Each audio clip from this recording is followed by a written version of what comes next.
Camp of Champs is a charity that works from Banning to Brawley to Palm Springs to 29 Palms. And we go into the schools, elementary schools. We set up a 21 sport setup for the kids. They get to get out of class, experience a sport that they may have never tried before, whether it's football, baseball, lacrosse, soccer, hockey, whatever. And then, so they get the thrill of learning that. And then what happens is the principal sets a goal for the kids. It's an 8-week goal, and then it's academic, behavioral, whatever they're struggling with. And then the kids that have achieved the goal in that 8 weeks get out of class a second time. They get to go to Camp Champs for a second time. The third time we come back to school, they earn their swag. So they earn their t-shirt, their water bottle, their soccer ball. And this year we're close to reaching 60,000 kids throughout the Coachella Valley. So we love it. RJ Alvarez, Desert Chapel High School. Left guard, nose tackle. GPA 3.0, height 6'1.5", weight 280. What did you learn today? I learned that it takes work to be a great football player, and if you strive for it, you'll succeed. I'm Frankie Kidd. I'm a freshman at Palm Springs High School, and I play running back and linebacker. What did you learn today? A lot of footwork and core stuff, and to make sure that you work on your hips because that's the most important thing. Hi, my name is Ricky Post. I go to Palm Desert Charter Middle School, and I'm in the 6th grade. Today was really fun. One thing I learned was the proper sprinting form. Like when you run, you have the straight back, high knees, and it's just a lot of fun there. I like it. My name's James Kane, go to Desert Chapel High School. I'm a sophomore, I weigh 115, wide receiver and corner. What did you learn today? I learned that I need to start working harder to get to the next level. My name's Ashley Tucker Jr. I play QB, I'm 11 years old. What did you learn today? I learned today that I have to keep my knees bent, but if I want to throw far, get a short stride to throw far and keep my hands soft on the ball. Kyle Edelman, Desert Chapel High School. Height 5'10", weight 150, and position wide receiver and DB. And I play some special teams, do the kick returns and the punt returns. And my GPA is 2.7. Speed? Right now it's a 4.5. Okay, yeah. That's good. 4.5 40. Yes, sir. And what did you learn today? Oh, I learned a lot. I learned how to grind, the true grind. Shoot. Shoulders, footwork, hips, all that stuff today. And I'm gonna put it into my future. I'm from Desert Mirage. I play defensive end. My height is 5'9". My weight is 207, and that's it. Right? What did you learn today? What I learned today, I learned how to work on my speed. Chris Kane, Desert Chapel, 5'8", 160. Position? Position, linebacker, running back, GPA 3.0. What year? I was born? No, we're sophomore, junior. I'm a freshman. Freshman, okay. You're up and coming. So what did you learn today? I learned footwork better. I learned that I'm not conditioned. I have to get better conditioned, and I hope I can see you guys a lot in the year. So. Coach Bob Losick. I coach at Fenville High School in Michigan. Live in Arizona. Came out here to see what I can learn from Coach Mims. Coach Mims, how you doing? I'm from Muscles in Motion System, linemanonly.com here on location in Palm Springs, California. We're looking to have a couple of good athletes out here today from Little League to high school. Me and Coach Grant are guests up here of some great guys up here in Palm Springs, and we want to be able to make sure that we keep this relationship going. So if you get this, let us know how you like it and what's going on, and we'll see you in the next one. Peace and blessings. Muscles in Motion System. From the Camp for Champions, representing from USC, home of the Trojans, 04 to 06, 06 national champions, big defensive tackle here, ready to work. All right. Chris Aguinaldo, defensive coordinator, Calvary Christian High School, San Diego. Hey, how you doing? I'm Coach Tucker. I'm with Team Tucker Productions, LLC. We're out here supporting Reggie Grant with his Camps for Champs. with esports. I'm excited. We love giving back to the children. We're making scholar athletes out here, giving good instruction, and the best thing that it's all free, it's for the kids. And you know something, Reginald? You're going straight to heaven. God put you together right, man.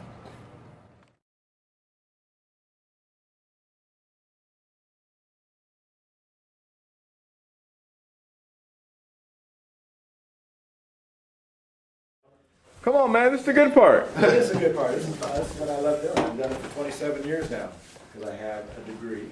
And I had a job after football was all over. What grade are you in? Yes, Coach.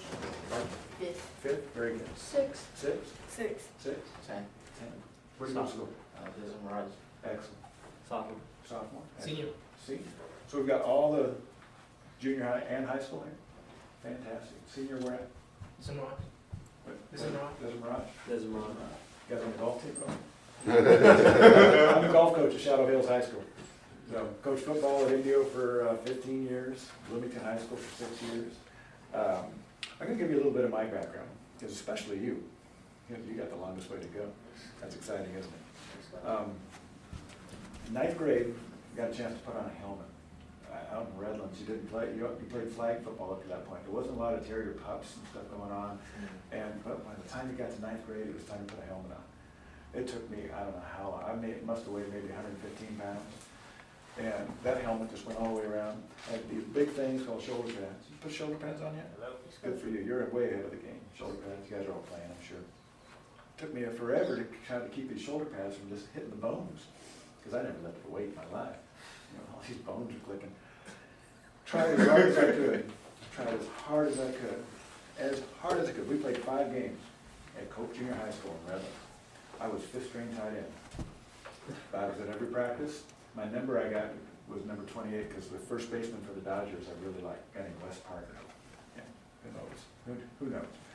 I wore number 28. Getting used to these pads. I got to play the last 5 seconds of the last game my 9th grade year. One play. I went to practice every day. I walked home and, it was hot and rattling, but you just do what you do. I cried all the way home on the bus. We were 5-0. We were the league champions. I cried. I just like a little baby.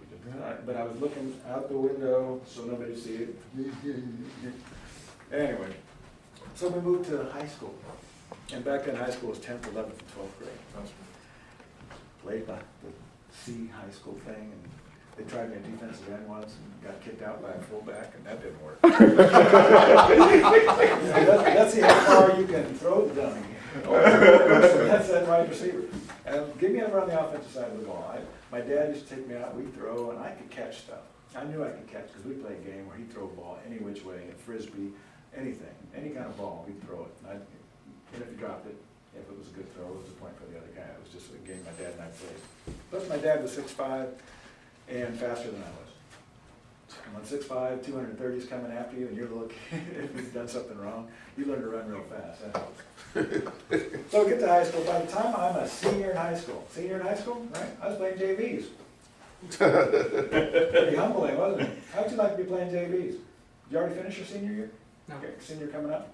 No, this year. Okay, well, you don't want to be on JVs, do you? No, no, that's humbling. It is humbling as can be. About halfway through the year, they brought me up to varsity because in Redlands High School back then, the receivers were used to bring the plays in. So you're down on the 1 yard line, and you got, what was the play? Anyway, counting passes, I was done with football. Because I played basketball, I ran a little track in 9th grade, that was about it. I was a golfer, kind of grew up playing that sport. Summertime, we went places, some went on vacation with the family, learned to body surf, that was kind of fun, got on a raft, ate a lot of sand. Did a lot of stuff, played tennis, just did a bunch of stuff. So I'm all done with football. I'm ready to go to San Luis Obispo, I'm going to be a landscape architect. Right? No more football, I'm going to be a landscape architect. San Luis Obispo is where you go to be an engineer or an architect. Right? Then I get a phone call. It's amazing how people will influence your life. People will step in and you never know who it is. God has an amazing plan for you. Always. They will step in and you don't know who it is that's going to touch you. I had no idea I was going to be here today. I'm hoping and yesterday, let me share just a real little segue. 1986, I'm teaching and coaching at Bloomington High School. how long ago was that? Hey, I get that an wasn't long. email from a little guy. I started a track team there. Guy ran track for me, and it says, "Coach, I'm working as a security officer at Redlands East Valley, and I want to. These guys all know you, and they got your email, and I just want to let you know what I'm doing. Maybe we can get together, and I want to influence kids the way you influenced me." Perry Flash Davis. He ran hurdles for me. The most amazing guy. He did not do the trail like this. He brought it underneath, but he's never had some amazing hurdles. This is 1986, 96, 06. This is almost 30 years ago. He remembered me. He remembered me. I can't wait to see him again. He's going to be a grown man. I still have that vision in my mind.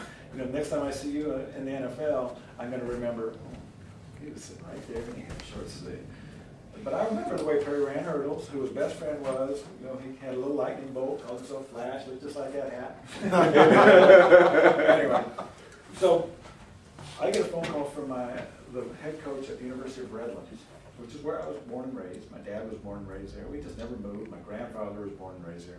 A guy named Frank Sorrell. And Redlands is a small little private school. It cost $1 million to go to school there. How can we do this? They play NAIA Division III back then. Okay, they don't give any athletic scholarships. All the Letterman jackets look alike. There's nobody with splash anywhere. They just had a maroon arc. That's if you were a 5-year Letterman or 1-year Letterman cross country or the football star, you had the same looking Letterman jacket. Coach Sorrell looks at me and goes, "I think you can still play." I didn't have a real good situation, right? Didn't have those first 4 years of football, the helmet's still spinning around in my head. Oh, good. Crying all the way home on the bus. You know, I did get most improved my senior year. I got a letter finally. Anyway, so I went ahead and played.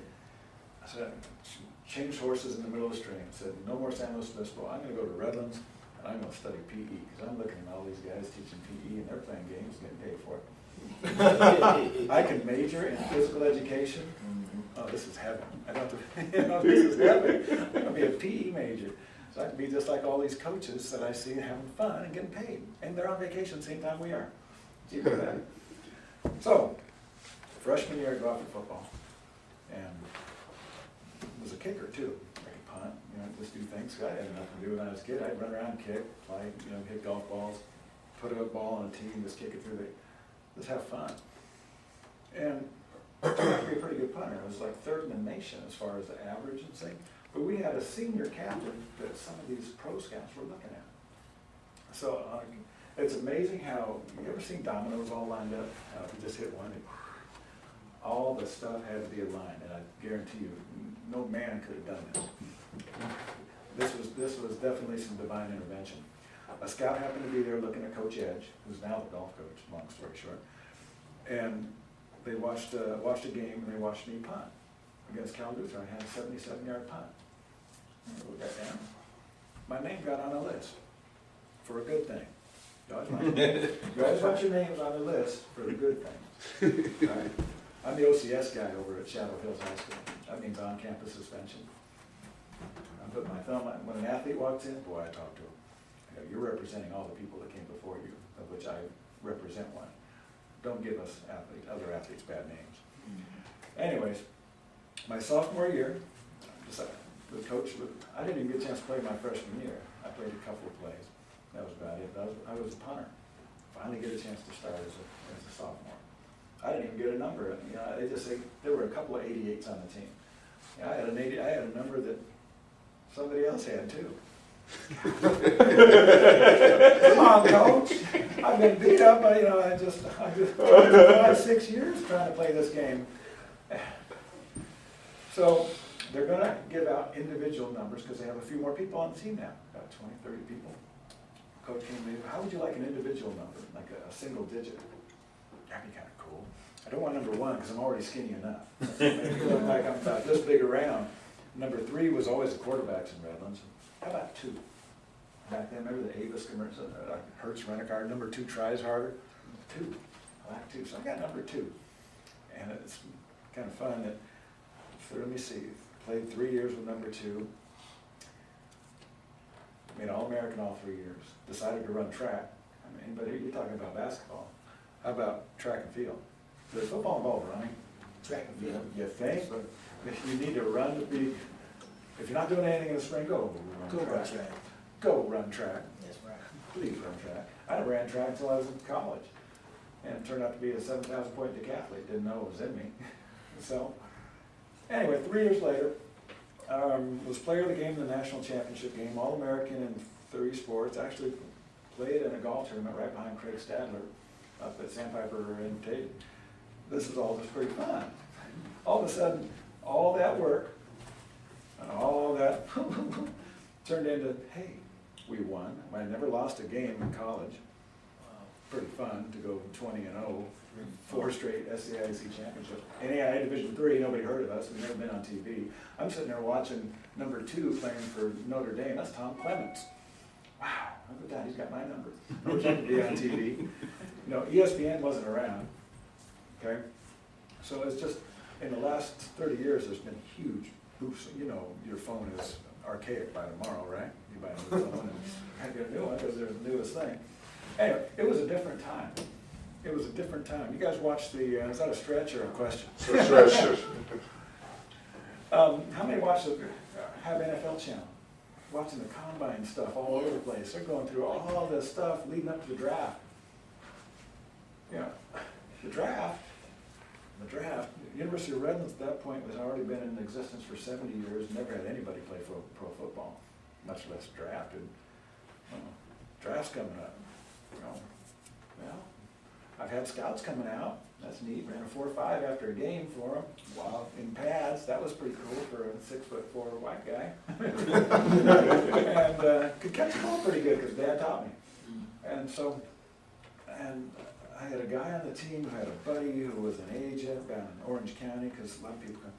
And he did some research for me. He said, you might go maybe round 9, maybe free agent, give it a try. I said, I'll just teach, you know, just to do what I was going to school. Got my degree, I'm, 4 years, got it all done. Go do my PE thing. Anyway, and then May 5th, 1978, May was an amazing month for me. May 5th was the first day of the draft. Back then, after 2 days, there were 12 rounds.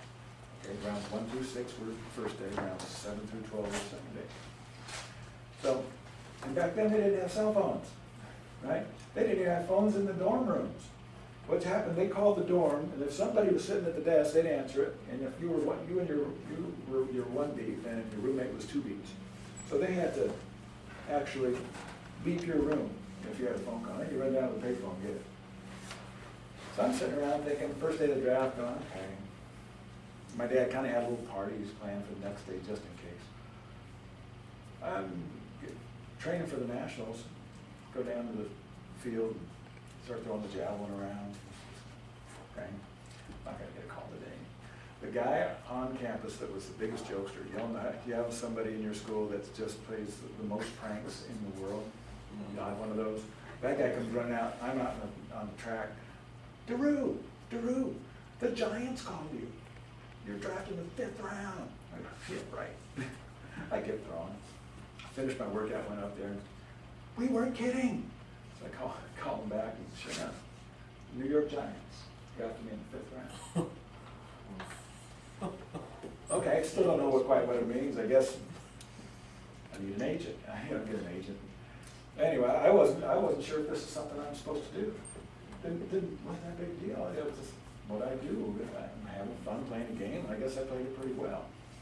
So I go to the Nationals and finish third in the nation and the decathlon, score 71.09. Come home, and then the Giants fly me out for a mini camp. I saw AstroTurf for the first time. Boy, I'm fast on this. This is fun. I didn't want to fall on it. Giant Stadium was kind of fun. Long story short, still playing 7 years later, got traded to the Colts, thanks to Bill Belichick, who didn't think I could play special teams. that was a fun story. You're going to see a bunch of stuff on ESPN Classics that has all of us in it. Classic stuff. That is. That was fun. The Miracle in the Meadowlands when Herman Edwards picked up that fumble, ran it in. I was standing on the sidelines trying to avoid all the headphones. If you're a head coach, all you have to do is kneel down to win the game, and Pasarchik turns around, reverse pivots, and gives it to Zonka, and Zonka fumbles, and Herman Edwards, and we just lost the game. Yeah, that whole coaching staff got fired, by the way.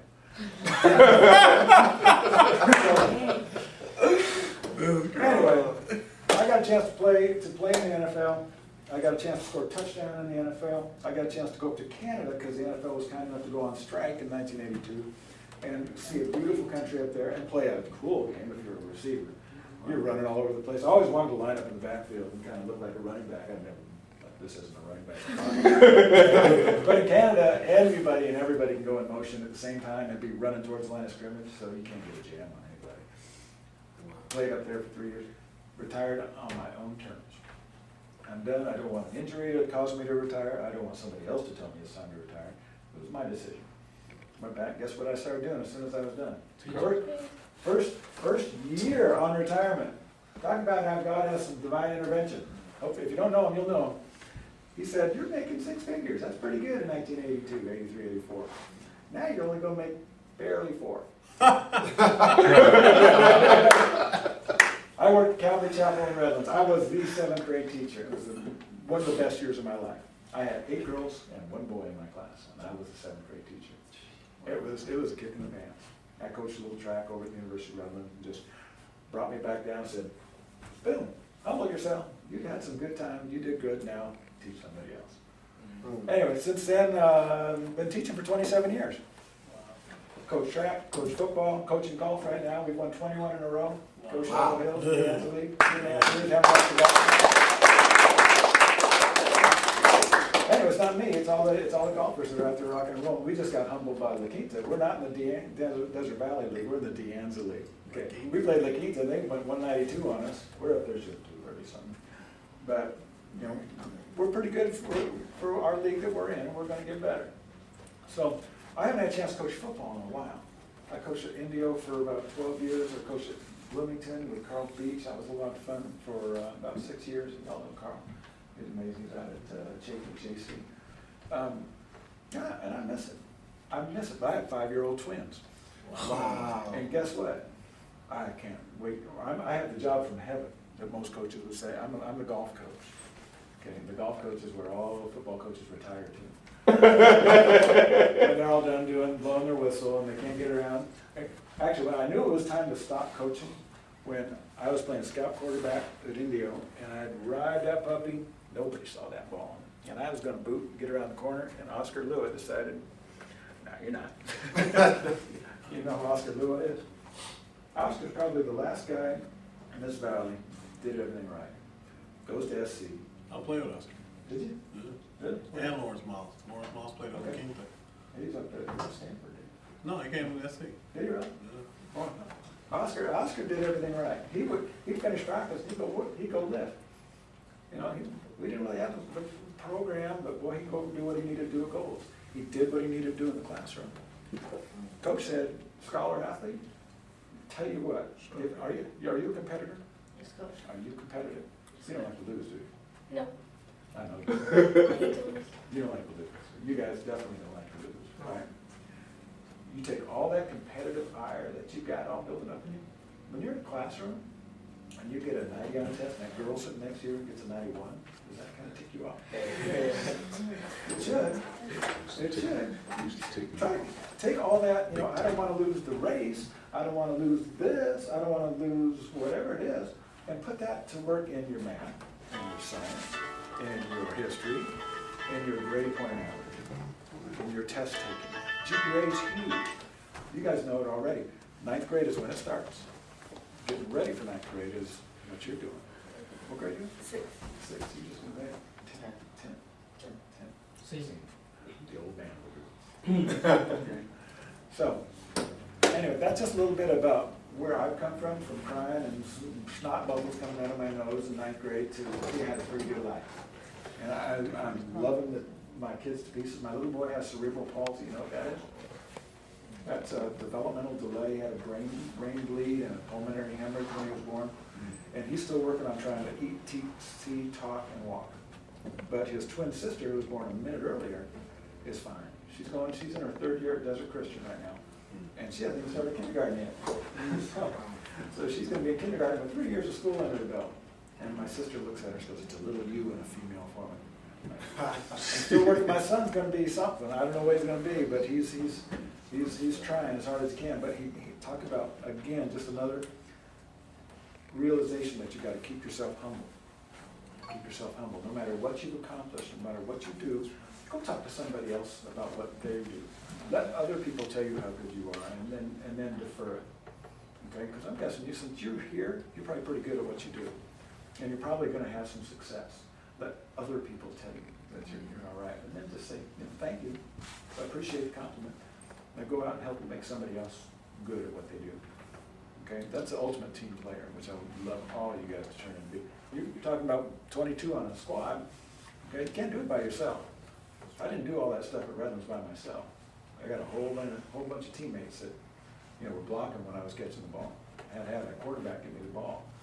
Okay, that's why you're in a team sport. If you can't handle that team sport concept, go play golf. go be an individual. Go play tennis. So I talked long enough, guys. It'll be fun to get to know you and get to know the names and be able to watch the newspaper in the next few years, see where you're going. Right? They have a design and they have a plan. A winner knows what he wants, and his actions lead him in the direction to what he wants. Losers know what they want, and their actions take them away from everything they want. They're both in motion. They both have mechanisms. One is focused on getting the job done, outworking the other person, competition, being the best they can be, taking responsibility. Yes? Yes. Losers do the same thing. They have a creed. I'm not responsible for anything. It was my mom's fault. It's my dad's fault. I didn't have a dad, so I didn't have anybody to push me. You know something? I couldn't wake up. Nobody woke me up. Nobody told me to do that work. I didn't see that written on the board, so that's why I didn't do my homework. My dog ate my homework. My cat ate my homework. My little brother, sister tore up my homework. You know something? My dog had kittens, and my best friend just had a baby. I couldn't do my homework. Stop the excuses. Period. Period. They have an agenda. They each, in their own minds, win at the end of the day. Winners win because we succeed and get to where we want to go. Losers win because they didn't succeed. But they can tell you each and every reason why somebody else didn't help them get their dream. Who's responsible for your dream? Who's responsible for your dream? That's right. And that's why you're here today, and that's why I'm honored to teach you today. I hope you guys have a great day. I'm actually moving to California. This is one of my biggest hubs, California, Texas, Florida. If you look at some of the top guys, including this guy right here, is my son. He just graduated from the University of Illinois. Just graduated, 6'2", 217 pounds. I've been training him since he was a little guy like y'all. Okay? His name is Ernest Thomas, number 9. Okay? Now, I'm not bragging on him. What I am bragging on is that he graduated in 3.5 years and got his bachelor's. Now, instead of just going to the NFL, he's going to take that extra year and go play one more year at the Illinois, and they're going to pay for his master's. Wow. I'm so excited. I could care less if he go to the NFL. I really could. Because he never gave me this. He never gave me what? What that say? Bingo. That man was just talking about it. I had to blurt it out. I apologize. I appreciate it. But I knew what you was talking about. But, I'm excited. Guys, if it was just one, you would just get that individual. You can't get this. You can't get Oregon. You can't get USC. You can't get 2 or 3 schools in different states. You can't get all these guys that came together. You can't get all this. And once again, we're in the same room. I train like a monster. They call me the loneliest trainer in town. Okay? The reason why is because I go hard. If you call my son and talk to him today, he said, man, he still trained hard. That's why he constantly trained with me. So I love to train, I love to mentor, I love to teach, because I grew up in Detroit. And y'all saw the movie 8 Mile with Eminem? That movie 8 Mile with Eminem? They did that in Detroit, right? That's the watered down version of Detroit. I grew up on the real 8 Mile, okay? I had real struggles. I grew up in a family of 17. Count it. Who got 17 brothers and sisters? Who? You got 17 brothers and sisters? Same mom and daddy? No. Okay. Then I got you. Ain't that's serious business, ain't it? How many is it that y'all got? Huh? How many brothers and sisters? I got like 18. 18. So y'all know each other, right? Y'all there. I mean, you know, it's real life when you got to grow up with that many people. You got so many personalities going around, it's crazy. So out of all them 17, I got a great mother, great father, great sisters, great brothers. But it had to be somebody who was the bad boy. Guess who it was? You. Bingo. I was your worst nightmare. If you called my mom and talked to her today, she said, "Oh Lord, have mercy." Because I was a bad boy, you know? And I'm looking at 6 great kids. I don't even know your background. I know you wasn't as bad as I was. So you better straighten up and fly right. That's all. I've been given a chance. I saw her sitting there. I had to point it out. Because I used to read that. That was my sword to keep everybody off me. I had to fight everything off. But I knew that my mother and my father was bringing me up right. I just went the other way. That happens. So if you're going the other way, don't do it. Don't do it. Listen to your mom and dad. Listen to these guys right here. We extensions of your mother and father. I'm black as the night. But it don't matter. White, black, Puerto Rican, Asian, I love everybody. I treat everybody the same. Nobody different. I got 3 girls, 3 kids in college. 1 in Michigan State, and my son in Illinois, and 1 coming out here to go to Santa Monica. And my other daughter got her own hair salon and works for Ford. So everybody, I'm batting 1,000. I'm living a dream. All my kids are grown, doing great. Now I just want to take all that I got and give it to y'all. Everything I got. You know what I mean? Everything I got I want to give to you. But you got to be ready to receive it. It ain't going to be real nice and sugar-coated. It's going to be real rough and ragged. Okay? But when you come out, you'll be able to go somewhere. I'm a part of the greatest organization for the last 3 to 4 years that I could ever think of. National Alliance for African American Athletes. And we don't exclude anybody just because the color of your skin or whatever, but we had to come with a purpose for these young men because Jameson Winston, Zach Banner at USC, these kids got 4.0s. One kid last year had a 5.5. I couldn't even imagine. I had a 1 point nothing. I got recruited by UCLA, Michigan, LSU. I was a monster coming out of high school.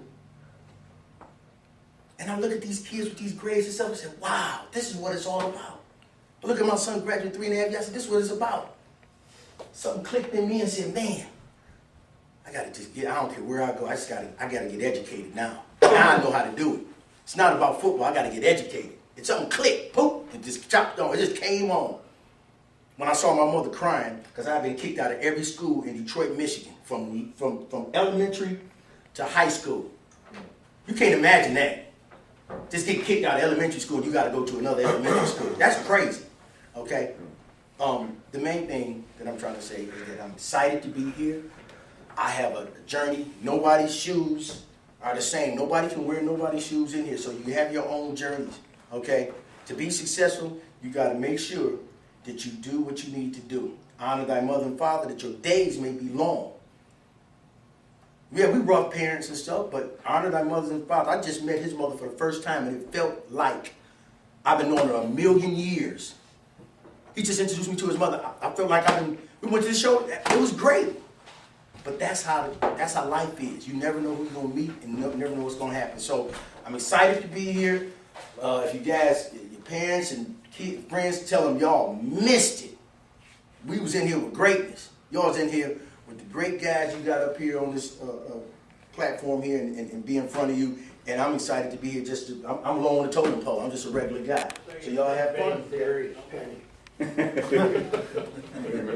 No doubt. I guess that goes back to, my growing up in football. Son of a Polish immigrant. My father came to this country, went to work in the coal mines in Kansas at age 8. thought that football was the dumbest, stupidest thing that his son could do, but I did it anyway. I started playing football way before your parents were born. My first freshman day was in September of 1959. Oh, yes. 1959. I had a leather helmet. No way. Wow. You still got it? Do you still Leather helmet. I knew as a son of a Polish immigrant, I was not going to be able to afford to go to college. Just like one of the other coaches. I love football. In fact, you guys need to read Do You Love Football by John Gruden. Great book, super book. I was not very good my freshman year. I played, I started, but I started copying people. I decided that I had one thing that some of the other guys didn't have. I was crazy as hell. And I was willing to sacrifice my body. I was willing to run full speed on a kickoff and blast up the wedge. I could take that enthusiasm and aggression, channel it into doing certain things, and that was hitting people.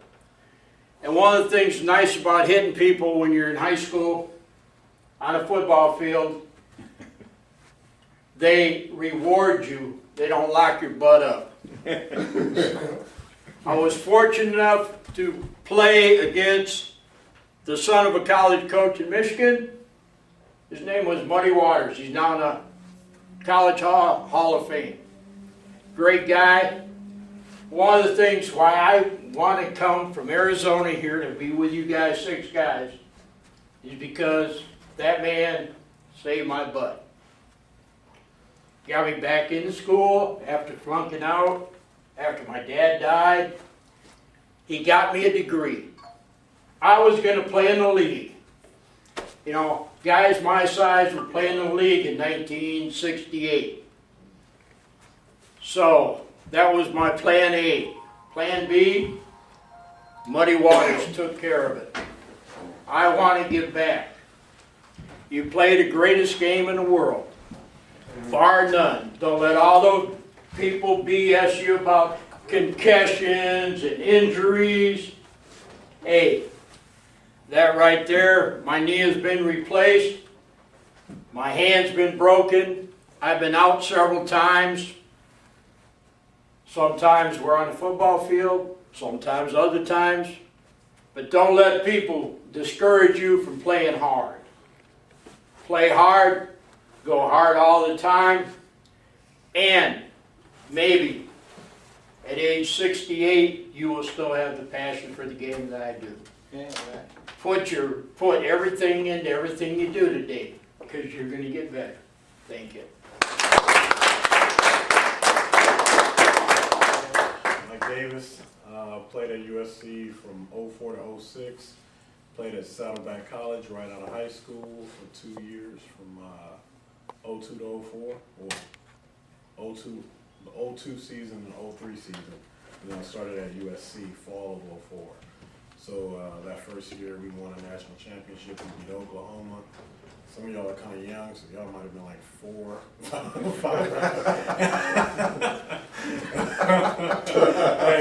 Hey, this is just on a minor side note. Do any of you guys know what a floppy disk is? Don't even go there, man. Come on. Hey, I had my first moment where I felt like what my mom felt like when I first asked her, what is an 8-track? And she was like, she looked at herself like, I'm getting old. I was like, I'm getting old. When I asked my little cousin, you know what a floppy disk? She looked at me with a blank stare, just like that. What is that? Never even heard of it. That's so funny.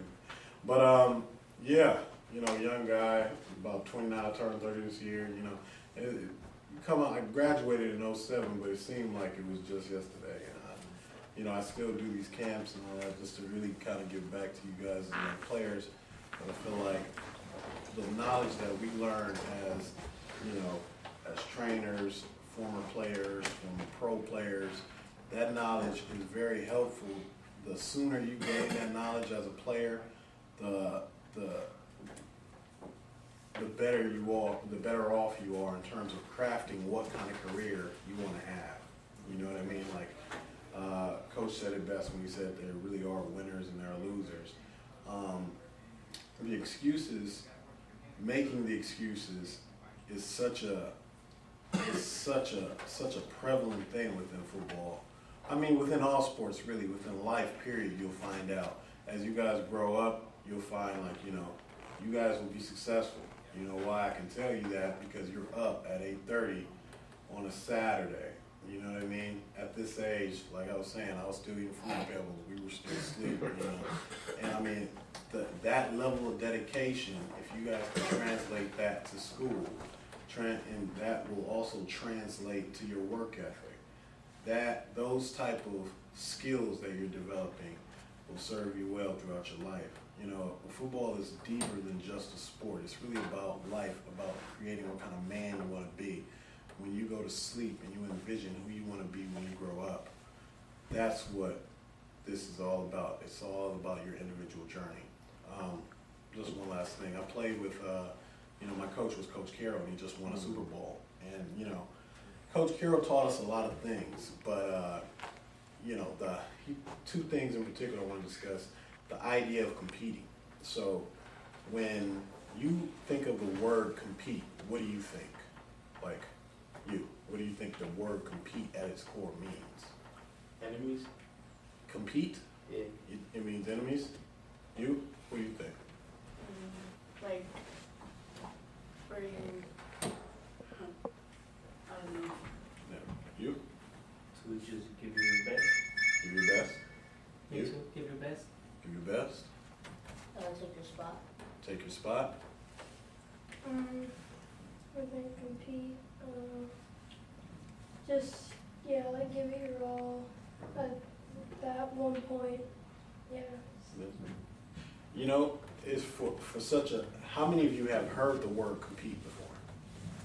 How many of you, while playing your sport, have any of your coaches ever told you to compete? Yelled at, compete, something, anything like that? Yes? No? Yeah? But have you ever really sat down and thought about what the word means? Have any of you ever looked it up in the dictionary? Yeah. So, with Coach Carroll, the definition of compete was not to necessarily just give it your all. It was about winning every day. So how does that translate, right? He has a slogan called Win Forever. And what that really means is like winning every day in every facet of your game.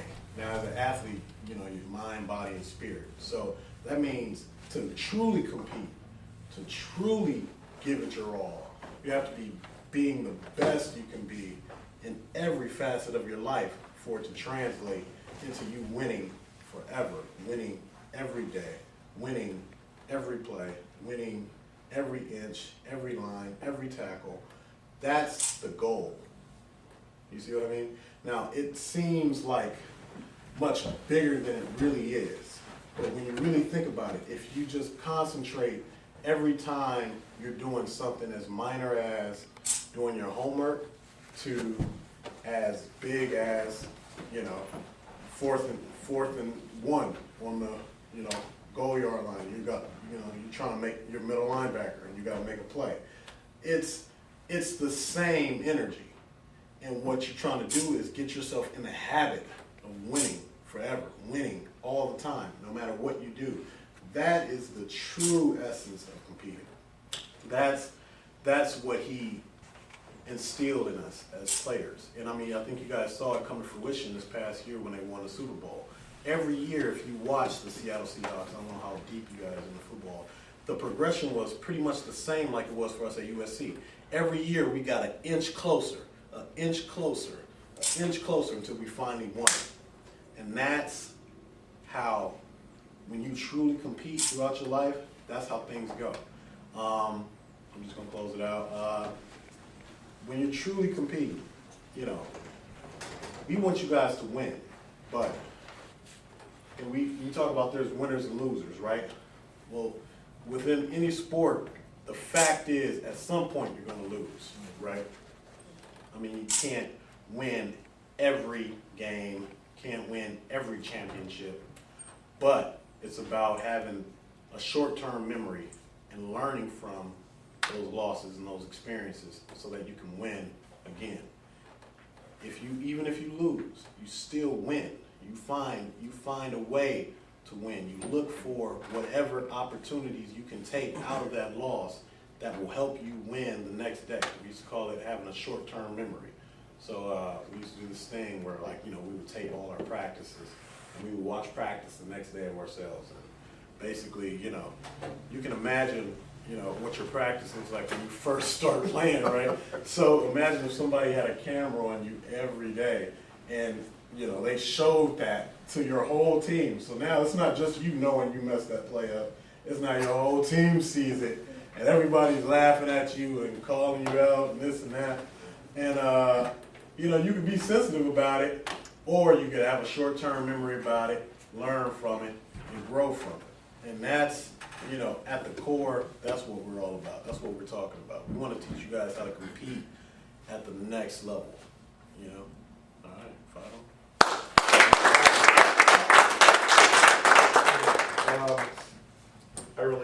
I don't have their experience. I went to a school that wasn't a football school. It was Cal State University of Long Beach. I did, however, major in condensed matter physics. Any of you guys play, watch The Big Bang Theory? I do. The wonderful thing about that show, and I can honestly tell you, it allows nerds like me to come out and be cool again. Now, since I didn't go through, football was enough of an impact on me when I was in high school, and I kept learning the sport. I learned it in between figuring out how atoms come together, how particles come together, how they shoot through matter. I learned football, and I applied that to launching satellites into orbit. Okay, the trajectory is almost the same. The physics is always going to be the same. When I got out and I finished, I went into coaching, and I loved it. And I thought about angles and impacts, the inertia of somebody climbing into somebody else. Man, explain what inertia means, man. Come on, you kill 'em. Inertia. Moving from one motion to the other without any resistance. Okay, that's what inertia means. I'm sorry. So anyway, long story short, I remember formulas and theories like you wouldn't believe. I see things that happen, and I automatically have an equation for it. It's just how my mind goes. Just because you play football doesn't mean you have to be a dumb guy. I can tell you that right now. These guys are cool with it.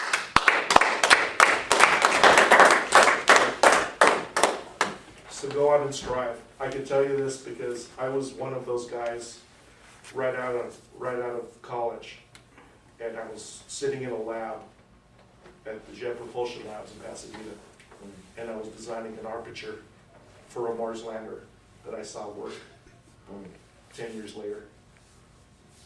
It's a great feeling. Something you need, something you'd like, something that nobody can ever take back from you. People that you would meet along the way, something like that. So that's essentially the only thing I can really give to you, other than I have put a few people at Southern Cal. And Stanford and all the other Pac-12 schools. But keep working at it. Okay? I coach basketball most of the time because I play basketball. Anybody here play basketball? See, look at this. And this is what I did in high school. I played basketball. I got a state ring playing basketball. Okay? But I'm gonna tell you something different between football and basketball because I learned to love football now as well as basketball because you get more kids in college in football, you get more people on the field than you do in basketball. In basketball, you're gonna have 5 people on the court at one time. In football, you got at least 22. Because in college, you're going to have 11 on one side of the ball and 11 on the other side of the ball. Plus you have special teams. So you're going to have more kids on the field. So me coaching basketball my whole life, I'm coaching my kids up. And they got to where they hated basketball because I loved it so much. So they got into football. So as they started getting into football, I started to migrate and learn football. So for the past 14 years, I've been coaching basketball along with coaching football because that's what they're doing. I got a son that right now is in Division II college football playing quarterback, and he should be here probably about noon today. But like I said, when I learned about basketball, he wouldn't have went nowhere in basketball. And all the kids that played on our travel basketball team, you know how I remember Palm Springs? I came here 6 years ago for a travel basketball tournament. And everybody on that travel basketball team are Division I recruits. If you've heard the recruiting sign, they look these kids up. Jonathan Lockett is now at USC, playing football, not basketball. Tyler Tua, #1 rated tight end in the country, is now going, I think, to Notre Dame on a scholarship. Chandler Lanou is going to Cal. He had 120 tackles last year playing football. And anybody know anything about high school football? That's a lot of tackles. He had 120 tackles last year playing football. But what I'm trying to tell you is football is a better avenue to get you to that next level, which is college, because you get more kids in and more kids out. So the key is you become a scholar athlete. Scholars first. If you don't get your grades, you go nowhere. They may love you to death, but you're going nowhere. I got a couple of kids that have to go to the JC in order to get out because they didn't get the grades. And when they talk about excuses, I got a story about excuses because I've learned this the hard way, and I teach my son this. Successful people don't have excuses.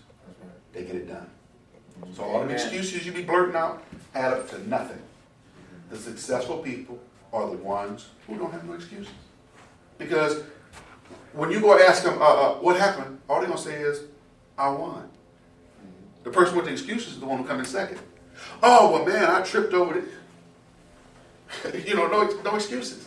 Michael Johnson set the world record running a 200, and he stumbled out the blocks. If anybody knows who's Michael Johnson, I'm sure you guys know who Usain Bolt is, though. He was a sprinter, Bolt. Okay. Before there was Bolt, there was Michael Johnson. And Michael Johnson set the world record, and he stumbled out the blocks.